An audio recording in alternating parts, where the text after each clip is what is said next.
প্রিয় ভিউয়ার্স, আমি আছি খুবই একটি কঠিন জায়গায়। পা ডেবে যাচ্ছে, খুব কষ্ট হচ্ছে। আছি লক্ষ্মীপুর রামগতি উপজেলার আবদুল্লাহ চরের মাঝে। আপনারা দেখুন, এই যে বিশাল চর, আর এই চরের মধ্যে আমি আছি। এই যে দেখুন, অনেক মানুষ এখানে, বিশাল বীচ। এই যে দেখুন আবদুল্লাহ চর। ভাই উফরে দে, উফরে দে, উপরে উপরে না, উপরে উপরে।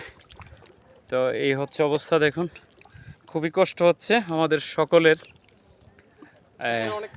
পা ডেবে যাচ্ছে এবং সবগুলো এঁটেল মাটি। এ হচ্ছে রামগতি উপজেলার আপনার আবদুল্লাপুর যে মেঘনা নদীর যে চর আছে, আবদুল্লাহ চর, ওই চরের মাঝে আমরা আসছি ঘোরার জন্য আমরা সকলে। তো প্রিয় বন্ধুগণ, আপনারা সকলে ভালো থাকুন, সুস্থ থাকুন। আল্লাহ হাফেজ।